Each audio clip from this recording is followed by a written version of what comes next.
I am going to play that video again once we get people on. So you might come back and watch this. This live is being broadcasted on November 17th, 2025. And I can't find my telephone, my cell phone. Let's go ahead and just going to hold tight until, because this is a live, and I know you guys can come back and watch it at another time. But as people enter, I would like for everyone to see it. And then I'm going to play it again. The video that you just saw, which I will play it again, and please come back and watch it, is a current video of a homeless senior female veteran, age 72, who currently, as you see, lives in a tent. Am I live? Yeah, I'm live. With a voucher. She has a 2-bedroom voucher. Now, what does that mean exactly? That means she has federal funds, and you can find out the information of how that HUD-VASH voucher is used in the federal benefits book right here in my hand. You can go to va.gov/get started. This homeless veteran has a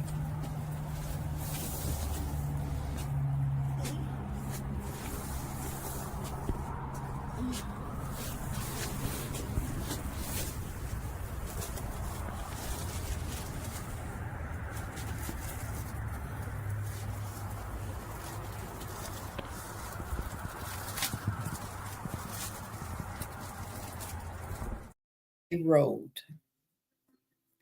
living in a tent on the side of a road with her caregiver. Thank God she has a caregiver who knows how to pitch a tent and take care of her. But they're homeless with a HUD-VASH voucher that has been issued by the federal government. This voucher is for Charlottesville, Virginia. She's homeless in Charlottesville, Virginia. And well, thank you all for stopping. I'm going to play this video so you can.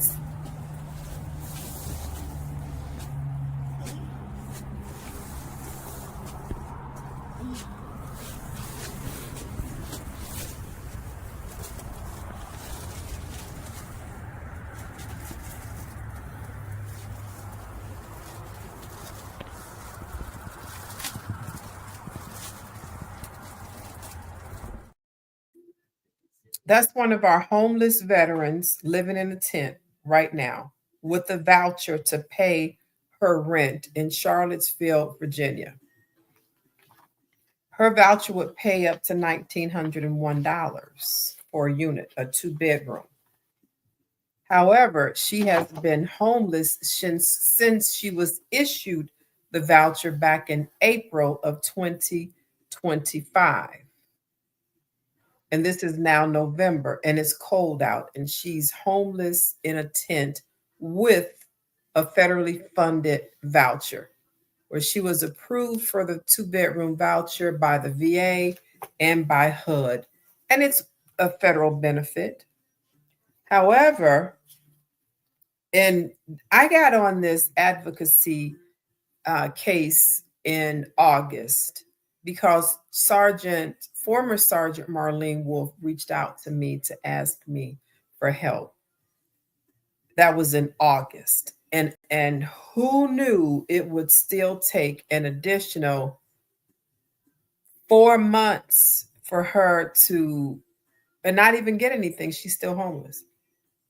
So back in July, before I got to her, she applied for a 2-bedroom unit and was denied due to credit, and something else. But this is the letter, the advocacy letter that I'm sending, that was already sent, put it that way, already sent to the assistant property manager, where she submitted an application and paid the fees, the application fees.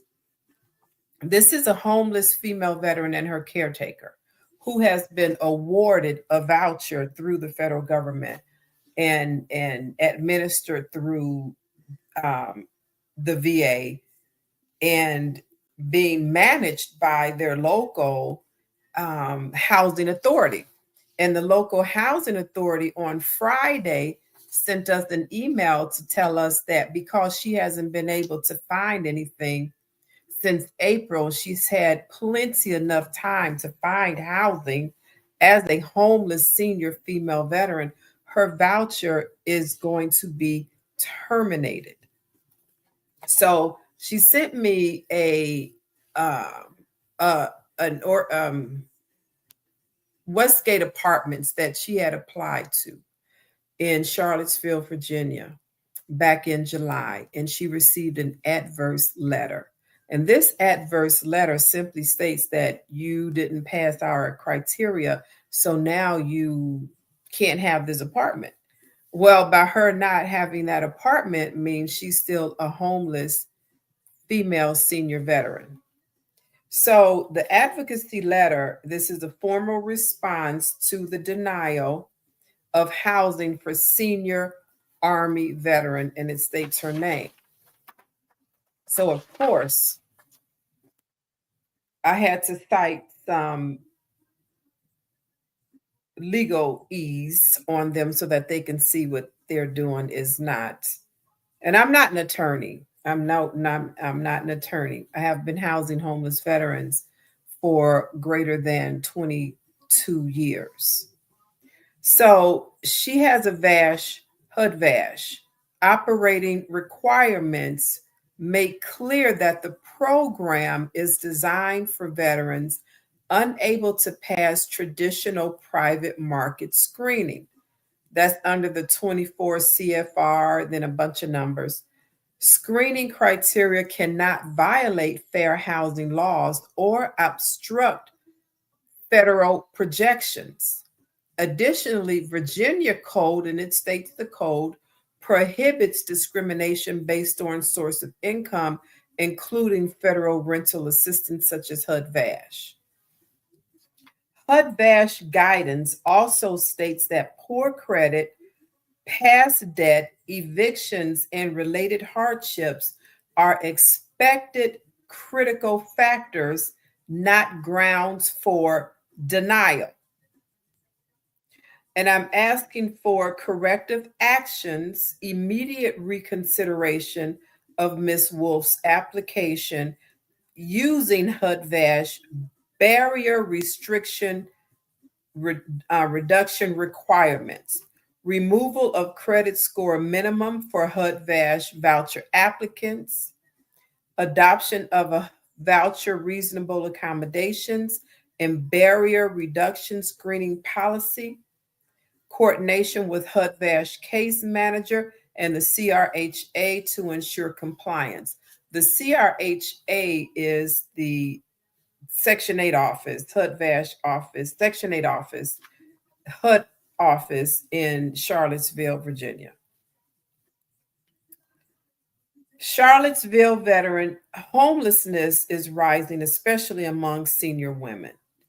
Denials like this create systematic barriers that keep federally protected veterans unsheltered despite having full housing benefits.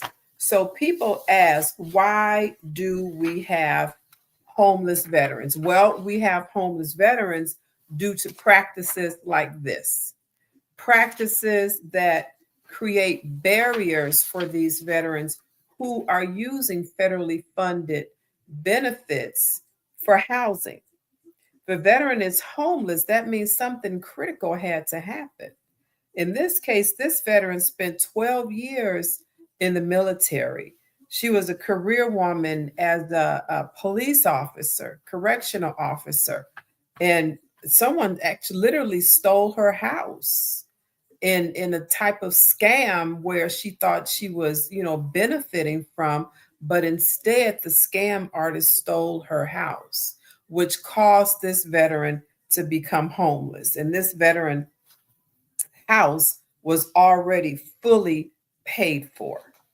So now she finds herself in a homeless situation. So what does she do? She go to the VA, of course, and the VA takes 4 months, an additional 4 months from January to April, January, February, March, April, to issue her moving papers, HUD-VASH moving papers. So from the time her house was stolen to the time she was issued moving papers, from January to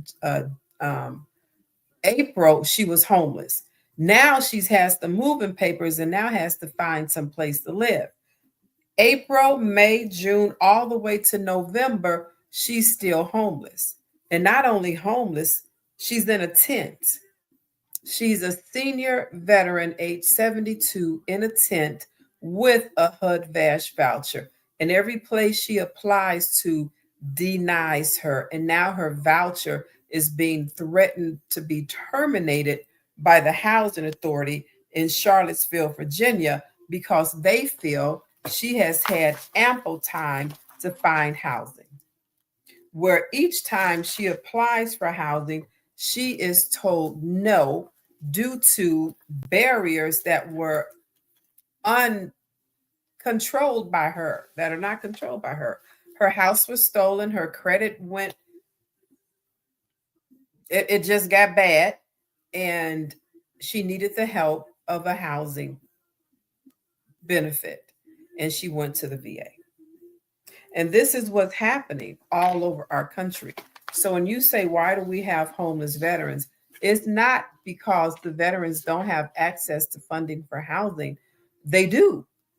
But it's the community that is saying, no, you cannot have this apartment, condo, or house because you have poor credit. But HUD-VASH operating requirements make clear that the program is designed for veterans unable to pass traditional private market screening. This is already in the law books under 24 CFR 982.307A3. Screening criteria cannot violate fair housing laws or obstruct federal protections. Additionally, this Virginia code prohibits discrimination based on funds, including federal rental assistance, such as HUD-VASH.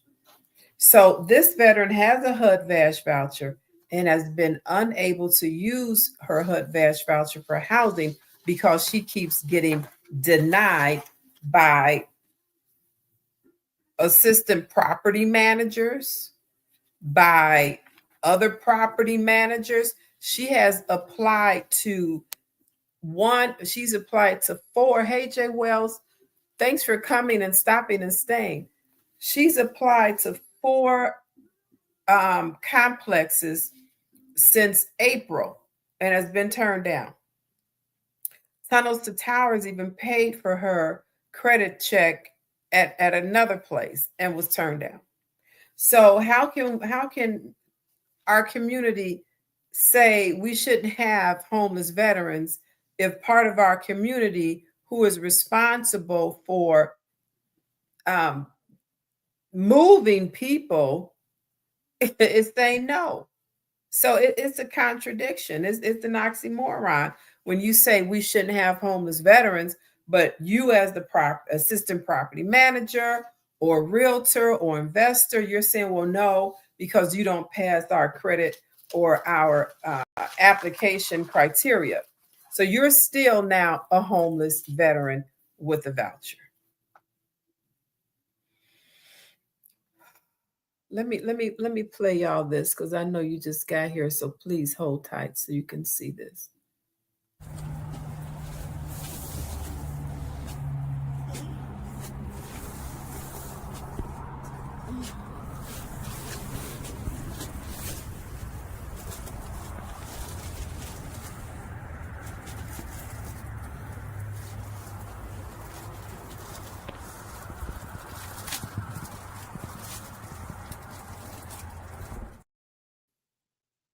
Stay right there. These are the Depends I wear every day. These are by Assurance, and these are a size large. And it's like I wear these every day of my life because of my diabetes. And I don't have a bathroom handy. So I have to wear these all the time.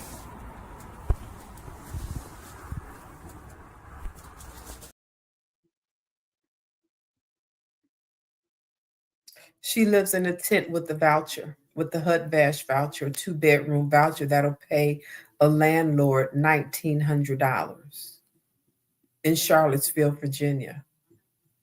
And this isn't an isolated case.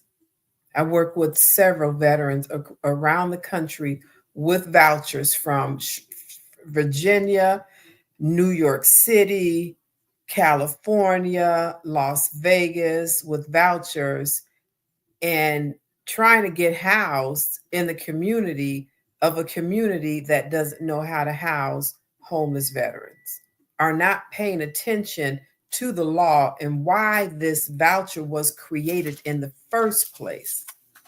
Let me see what Jay Wells have to say. I got to put on my, yeah, 100% disabled and don't qualify. Why? Because I get 100%.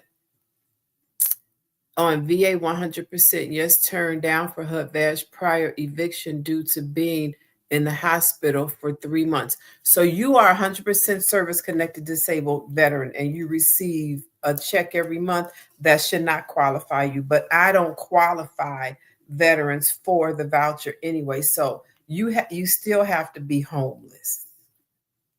I know that is the criteria, and it has to be chronic homeless, like you have nowhere to go. I will help her. I know. Me too. I can't walk. Yes, what? this part right here is the advocacy work that I do as a realtor.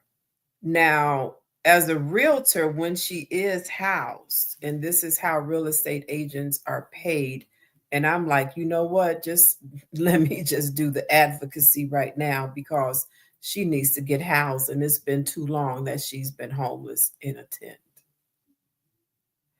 So right now, so this letter is going back to this advocacy letter is going back to the management company that denied her back in July. Or was it April? I got to print out the denial letter. And then it's going to the housing choice voucher housing specialist, because on Friday she sent us a letter telling us that the lady you just saw, former Sergeant Marlene Wolf's voucher is going to be terminated because she's had long enough to find some place to live. But when she goes to the community to apply for housing, she's being denied because of credit, and really that's the factor. However, based on HUD-VASH, and it states it in the law books that cannot be a factor.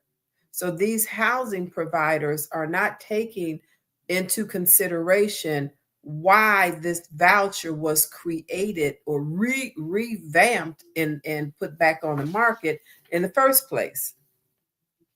So the HUD-VASH operating requirements make it clear that the program is designed for veterans unable to pass traditional private market screening.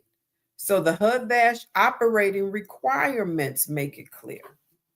So somebody's not reading these requirements in these property management offices, these realtors who are communicating with their investors, what they need to do and not do. When we have federal laws protecting homeless veterans with the voucher, but nobody knows that part. All they know is we're going to run your credit to hell. We're going to look at your criminal background. If you have anything over a speeding ticket, you are denied. Even if it was I mean, it just gets crazier and crazier every day. In the meantime, this homeless senior female veteran with a 2-bedroom voucher is still homeless, living in a tent. So I'm not going to stay on very long today because this letter went out to them, but I'm also sending this letter out back to the media. I sent them a media letter last week now that we have this denial. And the reason why it was denied and not based on the HUD-VASH federal guidelines as to why this voucher was granted to this homeless veteran. So just go back and watch this video. If you are an investor, private owner, I don't know what you call yourself, if you own real estate and you're interested in housing veterans anywhere in the United States of America, you can email me. Oh man, I don't know where my phone is, and my phone is connected to that email. I'll figure it out. So just email me and see how I can bring you aboard as an investor. Now, I do get paid for my services, not by my homeless veterans. So just know that. And people always say, I thought housing veterans was free. It is if you do it yourself, but not if you come through a professional like me. So I've been housing homeless veterans over 22 consecutive years and have made a lot of investors wealthy because they own properties and even purchase more. And they also took my advice as where. Um, Not that it's a saturation, because I find in over 22 years of housing homeless veterans want to go everywhere, and some don't want to go in some places. I was housing homeless veterans in downtown Chicago in condominiums, and I brought one veteran to one of the condominiums, and the condominium building was so nice. Oh my God. I still have a veteran there. He's been there for 11 years. But anyway, what the heck? 59 people. Okay, y'all need to see what we're talking about.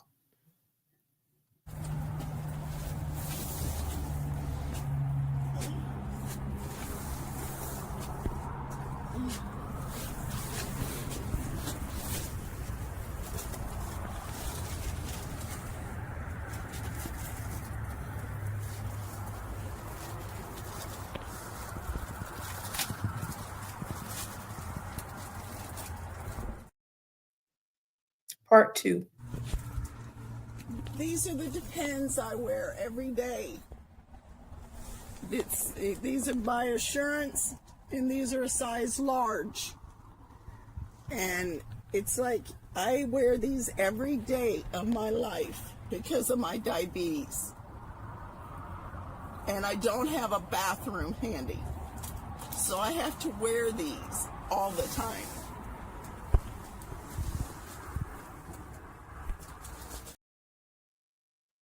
That's a homeless female veteran, senior veteran who you just saw living in a tent with her caretaker. And she also has a 2-bedroom HUD-VASH voucher in Charlottesville, Virginia.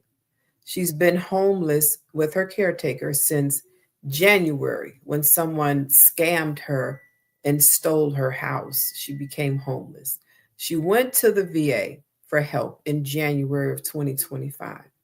She was issued a voucher in April 2025.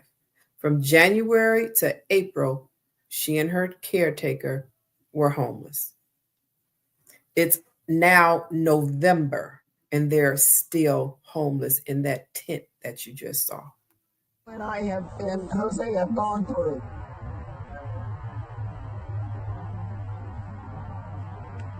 Like when we came out of the, Army, Salvation Army shelter, and stuff like that. Jose, we were together, and when it comes down to it, it was in February when we came out of that shelter. It was cold. There was no cold.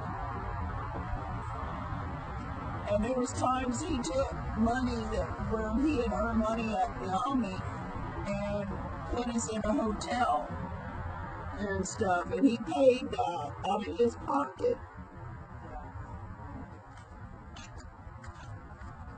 And it's like I've been doing that some lately too, because to try to keep us warm. I know. Because in the tent a few nights ago, it got real cold. And so we put the full-size bed in the truck, in the back of the truck. That way, we can crank the truck and we can be warm.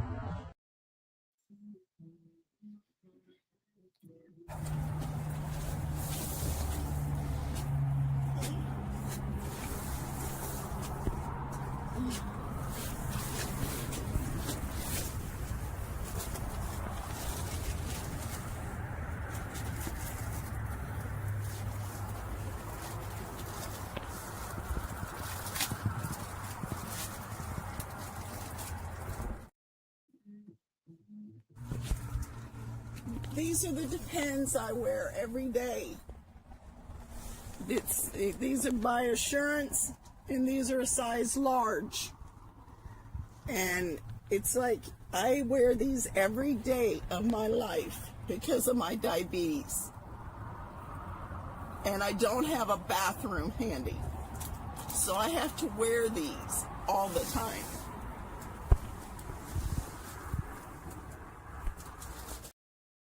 And this is one of our senior veterans, senior Army veterans with a 2-bedroom housing voucher. Is part of her federal benefits as a veteran. However, she's been homeless since January after a scam artist stole her house. So now people want to know, why do we have homeless veterans? Because of the practices that are in our professional community. And those professionals are not taking into account the federal law about HUD-VASH housing. Instead, they just, hey, pay us your money so we can run your credit and do your background check and all of that. And when that comes back, oh, well, you are denied. Not taking into account the law that protects homeless veterans. One moment. HUD-VASH operating requirements make clear that the program is designed for veterans unable to pass traditional private market screenings. And that's under Section 24 CFR 982.307. Go look it up. And screening criteria cannot violate fair housing laws or obstruct federal protections. This is a veteran with federal protections because she has a 2-bedroom housing voucher, one as her federal benefit. Instead, she's in a tent. So HUD-VASH guidance also states that poor credit, past debt, evictions, and related hardships are expected. They're expected critical factors, not grounds for denial. Because why else would you say we shouldn't have homeless veterans? And as a professional person in position to know the law, and say yes to this veteran being housed. Let me see. How can it start helping homeless veterans day one? Go buy a book and learn. This is no day one, nothing. Go buy a book and learn. So this veteran, the realtor has to know how to communicate what I just talked about to an investor, because that investor might say, "Well, I want a credit check, and I want it to be at least a 600." Well, if you're working with the homeless veteran who has this voucher for um, for housing, then HUD-VASH guidance also states that poor credit, past debt, evictions, and related hardships are expected critical factors, not grounds for denial. So, how do you communicate that? I have, I'm glad you brought that up. I have a whole library of, of books for our community. So, my books are available on in my bio. So go and get some books to learn. So Realtors have a book. Those who say you want to house homeless veterans, then you need this book. This is Innovative Housing Solutions, a guide to veterans shared housing models, and it also teaches you about HUD-VASH and SSVF organizations. And also, I have a book for social workers, case managers, human care professionals, innovative housing solutions for homeless veterans. This book, so that these social workers won't turn these veterans around homeless. So I educate via books to read. And I know a lot of your questions here, because they usually are, you're looking for one quick answer, and that's not. Let me just tell you, go buy a book and learn it.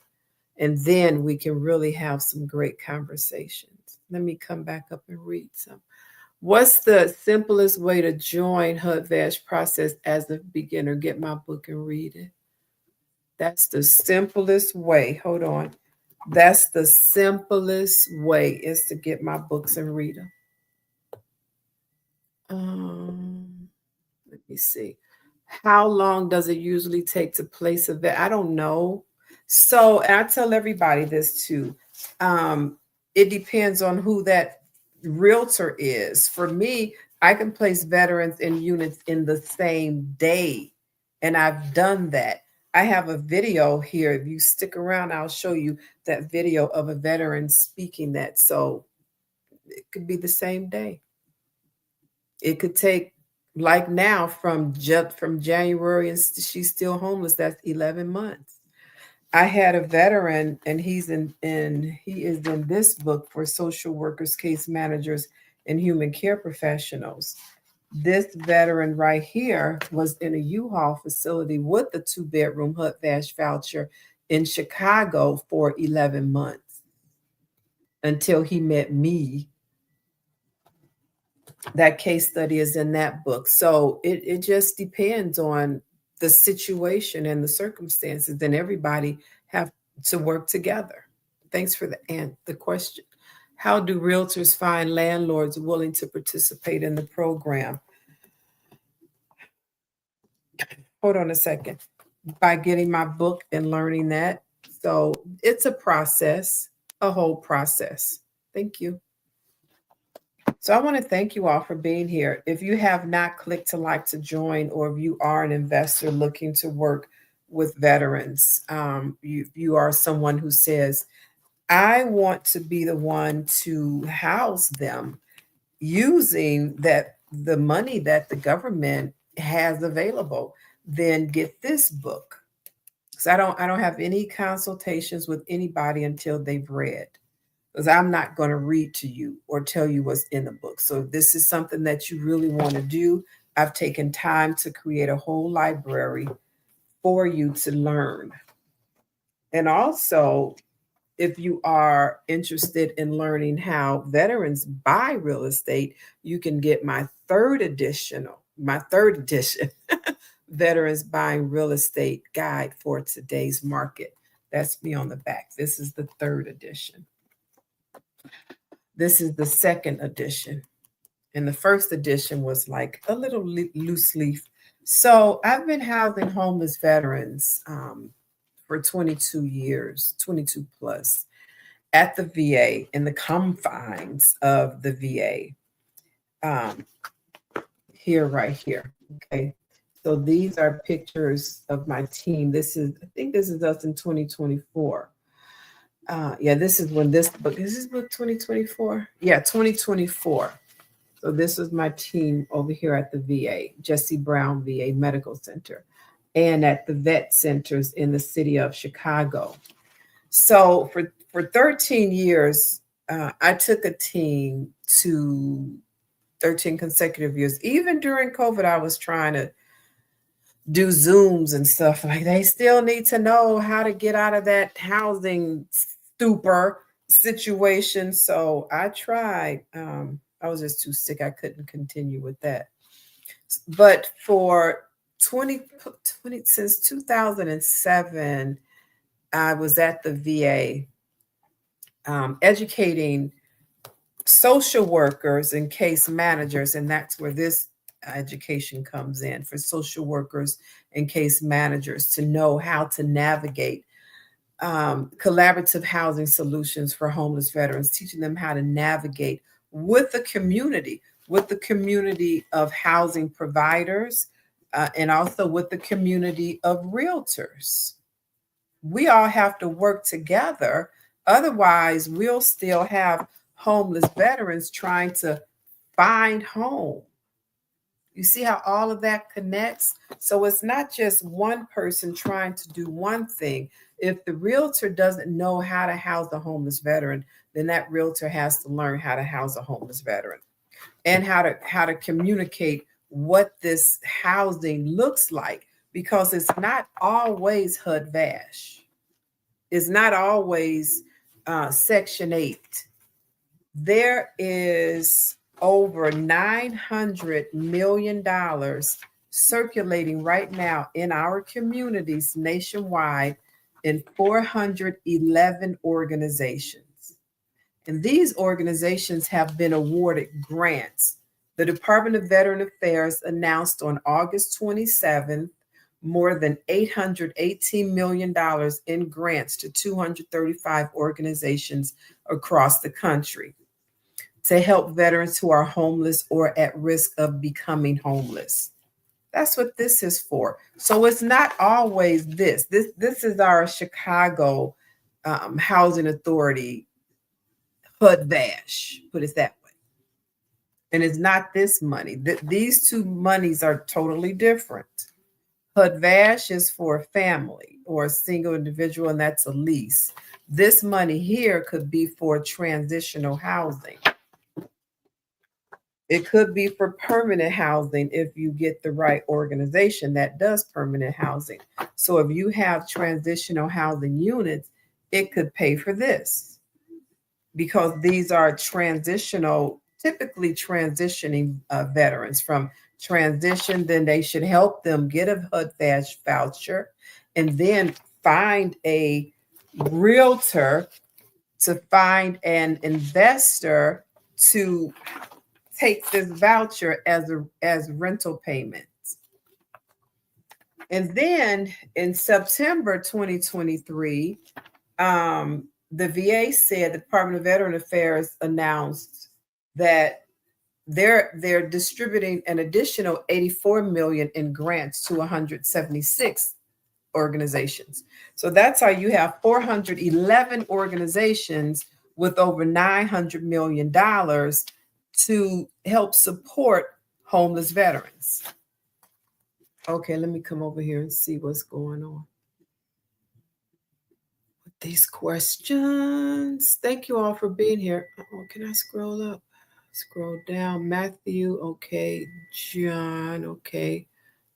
Another John. Jeffrey, What documents should a realtor prepare before working with nonprofits? I don't know. I don't, what? Does the nonprofit have any units to rent? Because that's what we're working with right here. That's the only thing I could see that nonprofit having, because there's a lot of organizations right here that are nonprofit. So I'm not sure what you're asking me about. What documents should a realtor prepare working with the nonprofit? Their marketing information, like who they are, their introduction to the non-for-profit, as to, hey, I want to represent your homeless veterans that come through your program. So they need to get my book and learn that, because these are primarily nonprofits that have the money to pay landlords to rent their units. And typically a realtor can find a landlord. I hope that's what you meant, because that's how I took it. Thanks for the awesome question though. Are their commission different to, no, they're not different at all. That's a one. No, they're not. No. So as a realtor, when we, okay, so this new, that's a great question too, because some realtors don't even think we get paid. They're like, "Ooh, Yvette, how do you make money housing homeless veterans?" So this is the Section 8 voucher for Chicago, but HUD-VASH housing choice voucher, right? And they're all over the country. So this will dictate, once it becomes a HAP contract, a housing authority, the payment, that's the contract that the owner receives, the landlord. That shows how much rent this unit is going to be. Whatever that rent amount is, if it's a traditional, because it is traditional, it's just using this money. So there's no difference. The rent is what it is, and our commission is what it is. And I normally charge 100% commission. Plus, if I have to do any paperwork, they have to pay for that paperwork, at uh, administrative work as well. That's an awesome question. And then we have, how can we build trust quickly with homeless veterans in need? Have a conversation and know what to do. Because let me tell you something, Miss Amy Chilson, I like that question that you asked too. How can we build trust quickly? First of all, it ain't gonna happen quickly unless you do something quickly to make that happen.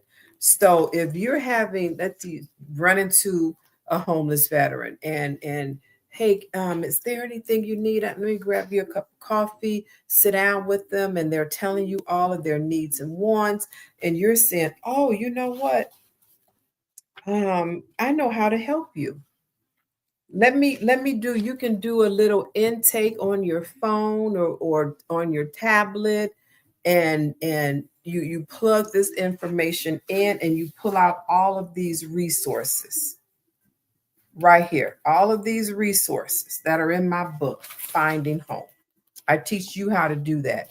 So now you're sitting with this homeless veteran, having coffee and some breakfast or what have you, and all of these resources pop up, and you're like, okay, let's call this one and see if they can help.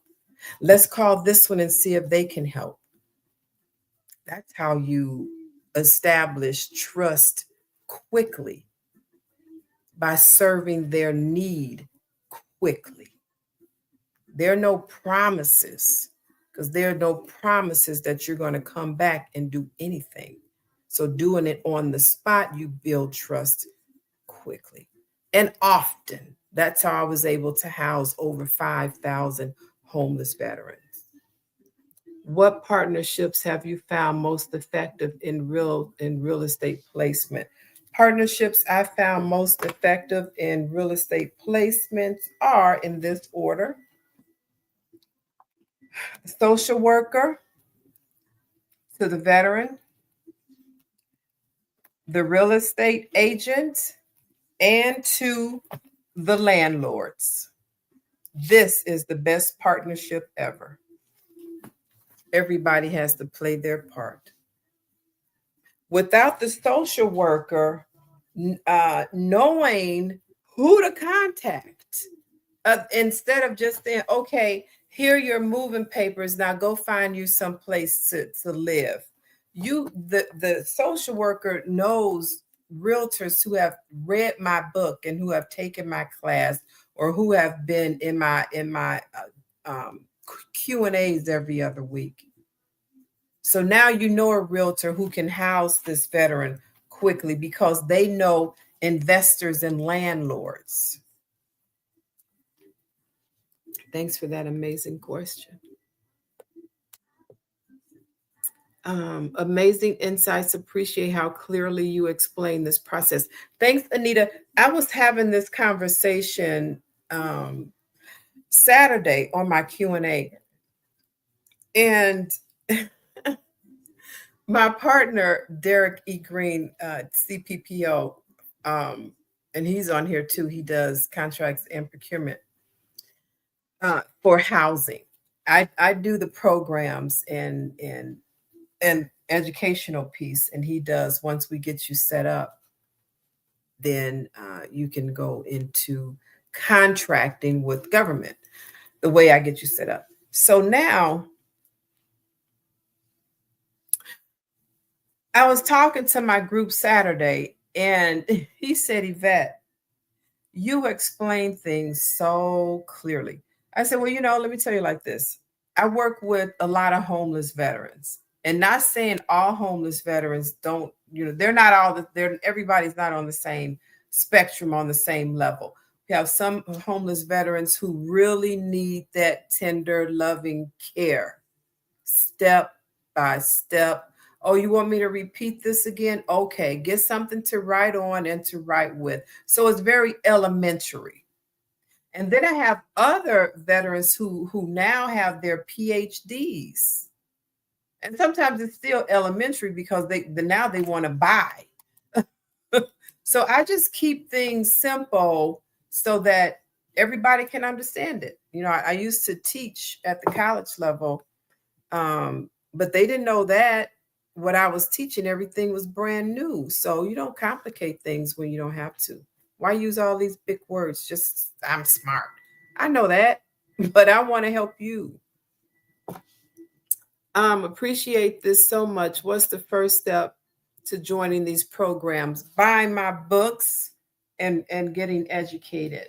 That's the first step. Strong message and practical steps. Thank you for sharing your experience. It is truly my pleasure. And Clay Jr., I hope you do go to my bookstore and get some books. You're here every day, and I appreciate you. So I'm going to play Marlene.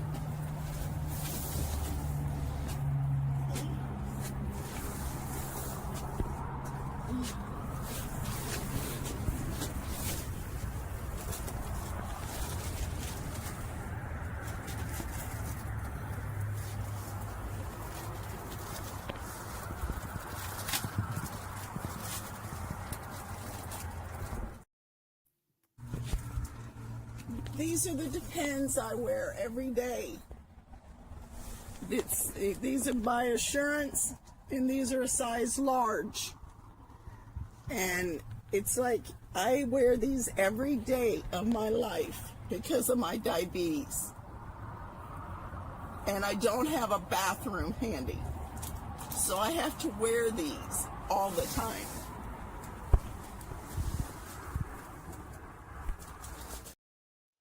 That's one of our current homeless female veteran, senior veteran in Charlottesville, Virginia. And I've been advocating for her since August. And this is now November. And everywhere we go, nobody knows what to do. Nobody can read the law, which states HUD-VASH guidance also states that poor credit, past debt, evictions, and related hardships are expected clinical factors, not grounds for denial. There are some codes. HUD-VASH operating requirements make clear that the program is designed for veterans unable to pass traditional private market screening. Under code 24 CFR numbers, screening criteria cannot violate fair housing laws or obstruct federal protections, which she has a federal protection. And Marlene is just one of several veterans who I'm working with right now. New York, got two in New York now, New York City. One with the voucher, one without a voucher.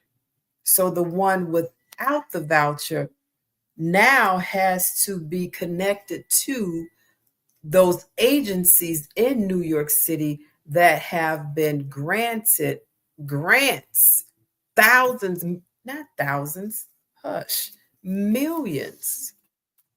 I'm going to tell y'all which, let me tell you, go to New York City and just go to va.gov and in your search bar type in 818 or just type in 18 818 million and this will come up. So in New York City, University of Vermont and State Agricultural College received close to $3 million. In New York City, the Jericho Project received over $5 million. In New York City, Services for the Underserved received over $13 million. And the list goes on. All of these non-for-profit, most of them are non-for-profit organizations, receive this money for what? I'll read it again. Washington, the Department of Veteran Affairs today, which was August 27, 2025, announced more than $818 million in grants to 200 organizations across the country to help veterans who are homeless or at risk of becoming homeless.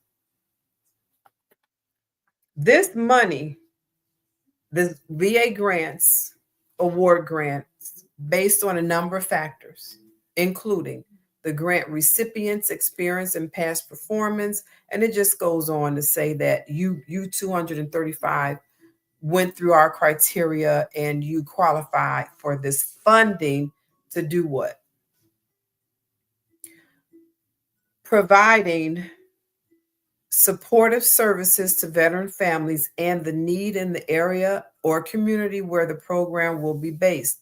Through fiscal year 2026, the grants will fund local organizations as they help veterans access housing and housing counseling, health care, financial service planning services, child care, legal assistance, and transportation. And that was just $818 million to 235 organizations. And that is not HUD-VASH. That's not this money. Then the federal government, the Department of Veteran Affairs, came back 1 month later and awarded an additional $84 million to 176 organizations tackling veteran homelessness across the United States of America. So you're asking me when you should be asking yourself, how can you help these homeless veterans? And I have provided you with the education. If you are really interested and really concerned and really serious, then go get yourself some education. Also, pick up the third edition of Veterans Real Estate Buying Guide for today's market. Thank you all for being here. I am going to jump off, and that's it for today. I'm hoping we get a resolution tomorrow, since I did send the letter to the congressman's office, John McGuire, there in Charlottesville, Virginia. Oh, you know what? I need to circle back. I need to circle back and send it to the National Association of Realtors and the associations in Charlottesville.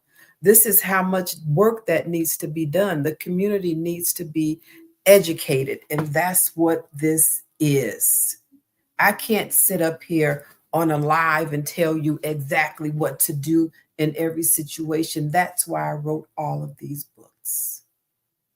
22 years of working in this field of housing homeless veterans as a realtor, as an advocate, as a former homeless female veteran myself. It's probably why I work so hard doing this, because it sucked.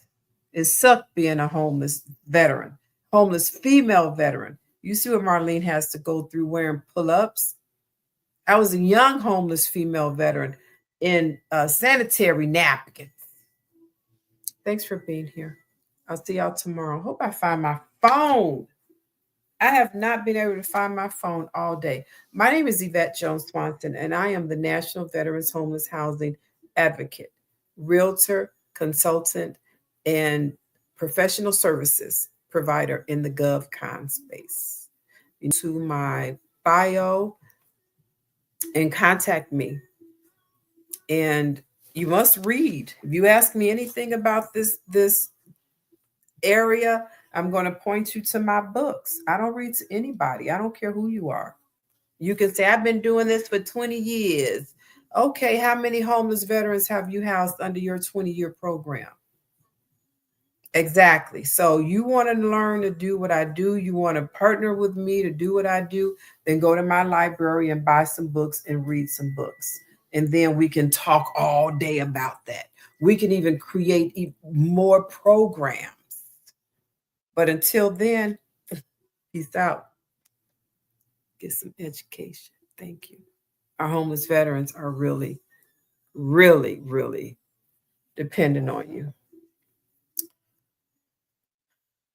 Across America, too many of our heroes return home only to face another battle, the fight for stable housing.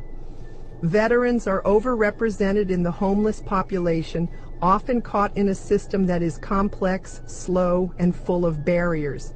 At VetMentors, we're changing that narrative.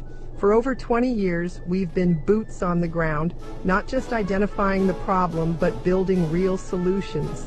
That's why we created the U.S. Military Veterans Educational and Resource Guide book series, a groundbreaking collection designed to educate, equip, and empower. These guidebooks are written not only for veterans, but also for the communities, organizations, and leaders who serve them.